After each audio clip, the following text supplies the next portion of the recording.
Alangkah cantiknya jika Anwar dijemput merasmikan PAU 2022 pada 13 Januari ini. 2 hari lalu, Timbalan Presiden PKR, Rafizi Ramli, telah ditanya berkenaan kemungkinan PKR dijemput menghadiri peresmian Perhimpunan Agung UMNO atau PAU 2022 pada 13 Januari ini. Beliau berkata setakat ini, PKR belum menerima sebarang jemputan lagi daripada UMNO. Bagaimanapun katanya, perkara itu akan diputuskan secara bersama di peringkat parti jika menerima jemputan itu nanti. Tak usah terburu-buru, kalau dapat jemputan, prosesnya ialah akan dibawa ke Biro Politik dan Biro Politik akan buat keputusan. Saya tunggu kalau perkara itu telah dihantar secara rasmi, jelasnya. Secara umumnya, sejak minggu-minggu kebelakangan ini, menjelang tibanya PAU 2022 bakal dilangsungkan kira-kira 2 minggu lagi, perkara itu memang menjadi tajuk perbualan yang agak hangat diperkatakan.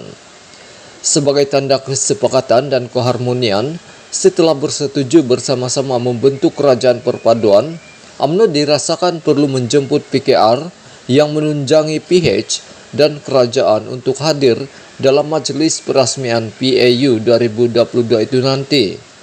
Apatah lagi gandingan jawatan Perdana Menteri dan timbalan Perdana Menteri dalam kerajaan sendiri dipegang oleh PKR dan UMNO. Dengan itu dirasakan bukan sekadar PKR harus dijemput, malah ramai yang menjatuhkan hukum wajib untuk Anwar selaku Perdana Menteri untuk hadir dalam PAU kali ini. Dalam hal ini sebenar-benarnya jika Anwar dijemput ke PAU 2022, kehadiran beliau sewajibnya ialah sebagai perasmi dan bukan sekadar jemputan khas semata-mata. Ini karena beliau hadir sebagai Perdana Menteri yang mengetuai kerajaan perpaduan di mana UMNO adalah salah satu komponennya.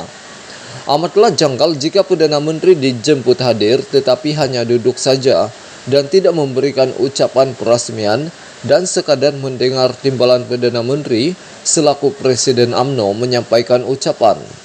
Yang cantiknya setelah Anwar membuat ucapan peresmian, barulah selepas itu disusuli dengan ucapan dasar oleh Zaid Hamidi selaku Presiden UMNO. Lagi pula selama ini pun, sebelum UMNO hilang kuasa, setiap kali PAU diadakan, ia akan dirasmikan oleh Perdana Menteri yang juga merangkap Presiden UMNO. Oleh kerana keadaan sudah berubah, apa salahnya PAU kali ini kembali dirasmikan oleh seorang Perdana Menteri, walaupun beliau bukan merupakan Presiden UMNO.